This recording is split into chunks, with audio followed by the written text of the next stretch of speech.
Hiya. Hi Emma, how are you? I'm good, thank you. And so I think we should just tell the audience that we've been back and forth with the tech for the last 20 minutes or so, right?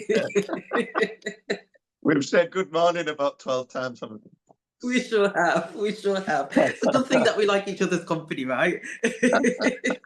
Yes. Yeah. So, what are we talking about today, Emma? So we're talking about inclusion, the word. What does it mean to the both of us? What does it mean generally? Okay. What do people think about inclusion? I'm going to bounce it over to you. What do you think? Go for it. Um, I think sort of thinking back to when I first started teaching, which is quite a while ago now. I don't know, 20 odd years ago. I feel like inclusion was very specific to children with special educational needs, as I'd probably say back then. And that was the sole sort of focus of the word I felt when I was teaching back then.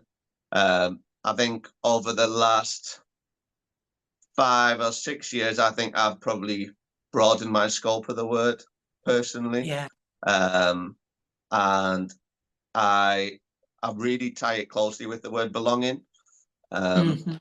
and I feel like it's about creating inclusion. Obviously, we want to include everybody, and like I say, historically, that's maybe been our children who have learning differences or disabilities. But yeah, increasingly, I think we should be broadening that scope and thinking about how we include everybody, regardless of whether they have learning differences or not. What about yourself? Yeah, definitely the word belonging and connection. I think it's really interesting, isn't it, when we take these journeys in language, because this is what we're talking about, isn't it? We're taking a journey about what inclusion really means. And when we do talk to our peers and colleagues, and I'm sure you see this yourself, and we use the word inclusivity, they are focusing more on the send picture. And I think that's just because send is the conversation of the moment. But I think, like yourself, we have to think so much wider about inclusion, and it is about belonging and understanding difference and understanding that we're just all different. No matter how, how many groups we might belong to, each and every one of us in those groups are different, and embracing that fact is where true inclusion lies, I think. And so, yeah, that's what I would be defining inclusion as at this point, is that actually, I like to say on my training, difference is the norm. We're not looking at, thinking about that. We're not talking about, spectrums of need or anything like that, but we're just saying that difference is the norm. I have identical twin cousins, and I can still see the differences between them, right? They are different. So difference is the norm. So that's what I would be saying. Yeah. I think it's really, I love the word you use there, embracing. And I think that's so important because I think so often on the topic of inclusion, it isn't truly embraced. It is maybe a sort of tick box exercise to say that we are being more inclusive. Look, we bought that book for the book Yeah. corner, or Yeah. um, we have, I don't know, we did a Black History Month assembly, or whatever it might be. It's just, is it truly, are we truly embracing it and celebrating the differences in our families and the children in our classrooms? And I think that's so important. And if you do devote the time to really embracing it, then you get loads more from it. And the knock on effect ultimately Mhm. is enhanced teaching and learning for me, which it always comes down to with when we're Yeah. working in education, is how we can enhance the quality of our teaching and therefore the learning of the children. Most definitely. And I think when we're really expanding the idea of inclusive practice, it is about what's the thread in our school. What does inclusion mean? So I'm a great believer that one of the reasons we have these conversations about what does it mean to us is because there's no real central clarity about what that means. And then therefore there is not one clear picture in each school, which is then why we see the disparities that we see. And I think I often reflect on that and I say, actually, is it because we have to reflect on the community in front of us? And so that's where true inclusion lies, in the community in front of us. Or do we create inclusivity by adding lots of different factors that may not be impacting that group at the time? And I think that's an interesting conversation to have as well, in terms of how we incrementally add inclusion into our schools. So I think it's just a thought I've always played with, really. What do you think about that? Yeah, I think it's really, I think our responsibility is that we want to bring young adults into the world who are inclusive themselves and have a really progressive mindset and accepting and not just sometimes a word that used to maybe be celebrated, but now I think of is as not so healthy, is the word tolerance. Because I think it's almost like, yeah, we can tolerate that difference in those people. That's not Yeah. accepting and embracing. No. And I think, yeah, we talk about adults being very tolerant or tolerant of like differences in their communities or whatever. That's not a really positive word, I don't think. So No. yeah, I would see our role as educators, whether we're working with 3, 4 and 5-year-olds or whether we're working with 15, 16, 17-year-olds, is to sort of be developing people so that they can leave us and have an inclusive mindset. And I think it's important that wherever we are sort of teaching in the country and whatever our communities look like, we need to be sort of fostering that sort of more progressive mindset in our young people, and to help them to understand, because it might be 5 or 10 years down the line that they move to a different area and a different, and how are they going to cope with sort of differences in people that they're not maybe familiar with, or meeting people with certain disabilities that they've never encountered before, or and how are we going to teach them to be yeah, good people, really, I suppose, and genuinely interested in differences amongst us, and trying to be understanding of differences amongst us. Definitely. And I think it's how we teach that organically, isn't it? And I think that's one of the key things we need to think about as educators, but as society, is how do we organically share that difference isn't about tolerance, which is absolutely spot on. It's actually about those connections and that belonging and thinking wider than ourselves. I think that's a really key thing. Do we teach our young people to think wider than themselves, in a way that helps them to embrace that there's difference in the world around us? And also then how does and why are we defining difference if actually it's just about connection and it's about belonging?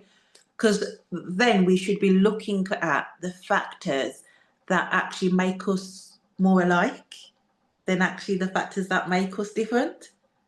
And that's Yeah, that's a potentially really where good we point. should be starting, right? Because I think what we do start from when we're thinking about inclusive practice or inclusion is what's different. And I think that's the first barrier we have to then get past, is actually understanding that actually, but what's the same? What's the same? What do we all enjoy? How do those things overlap? Then we can then understand and appreciate the differences in those likes and similarities. I think that's Yeah, one of the key places to start in terms of inclusion. But yeah, it's an interesting space, isn't it? yeah, and I think that's a really good point and a really sensible sort of starting point in terms of, I suppose, getting back to that sort of view of inclusivity in terms of our children with learning differences and disabilities. I think it's so important that we're thinking about our environment and our learning space, and being inclusive for me is about constantly evolving that space so that we can create that sense of belonging for all the children, and it feels accessible for everyone, whether that's sort of physically accessible, whether we're talking about practical stuff like sort of not having too much clutter about, so that a child who maybe has a physical disability can move around the space. It could be more environmental around sort of having quiet areas for children who might not be able to cope on a sort of sensory level with the sort of typical classroom environment.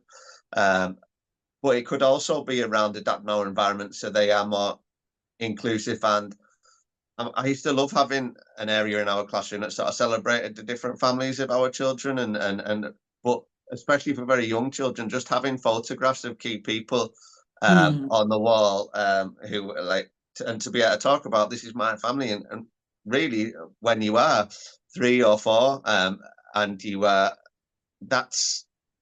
it's so hugely important to you, obviously, you're sort of those really key people in your life, and to be able to trigger conversations with an educator in class, and to be able to sort of tell people about your family and what you do. And I feel like that, especially at the beginning of a year, beginning of a term, can be a really powerful way to sort of create that sense of belonging for young people.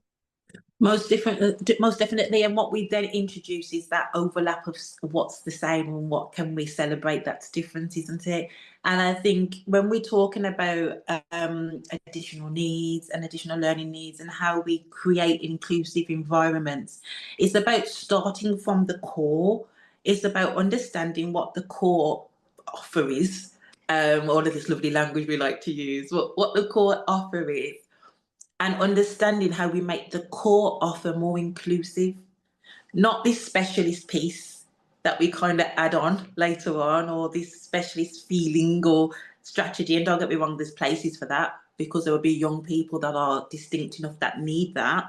But it's actually, but how do we just make the core feel inclusive to the community that we serve? And I think that's where, if schools start from there, it will feel less of a additional task and more of part of the fabric of what they're trying to create. And I think, as I said, we start from the things that are the same, not the things that are different.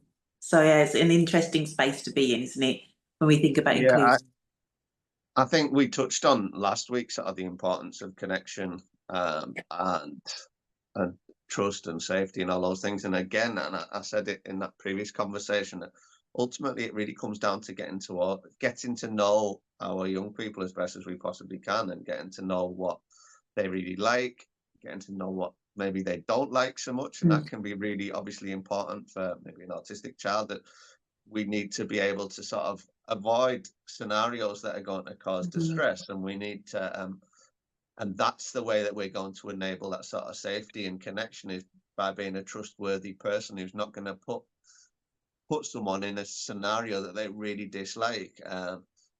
And to counter that, they're going to also know what they really do like, so you can create scenarios and spaces that are going to make a young person feel really safe and happy and excited and engaged. And I feel like they should be the rules for every child. Obviously, we might need to put a bit more thought into it for our children who have some differences in the way that they learn, but that should be our starting point for every young person that we're meeting and we're going to be working with over the course of a year. It's like, it's going to be so beneficial to everyone involved if we invest that time early. And again, not like tokenistic, like filling in a sheet or whatever, but actually spending time together and trying to work it all out. And I think sometimes with our children who've got very complex support needs, who might communicate in very sort of special ways and very subtle ways, it's so important, and it can take much longer again to sort of to know when a child is feeling happy and when a child is feeling comfortable and when a child is feeling safe and not anxious, and it can only come from, well, obviously speaking to really important people and sharing experiences with families and yeah, communicating well, but ultimately just spending lots of time together and trying different things, and and trying to establish that connection. And I think that type of leadership and approach to inclusion takes a lot of bravery, because you actually have to put down the status quo for a while in order to allow that time, don't you? And we know the pressures in education. We know the outcome pressures. We know all of these things. But that bravery to say that we know that this is a really important factor that our children need is actually really, really key.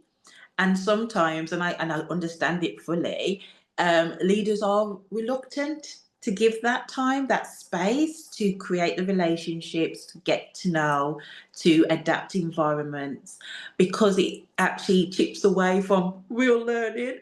And actually what we need to be thinking about is actually, does this have such a place, especially in our school systems now, that we have to start to create opportunities for it. We have to start saying that this is the one of the core pillars of education, not an additional pillar of education. And I think that that's really a key place for leaders to start to think through. I remember talking to a colleague before, and we was talking about people that are quite exceptional in the SEND space, and potentially what makes them exceptional in the SEND space. I think one of them is that they're probably a maverick, a little bit of a professional rebel, which I've been called a little bit, not saying that I'm exceptional, but I've been called a professional rebel quite a few times. And so, like, a professional rebel, but also a willingness to break past what the status quo is, and also having a sense of a true sense of self.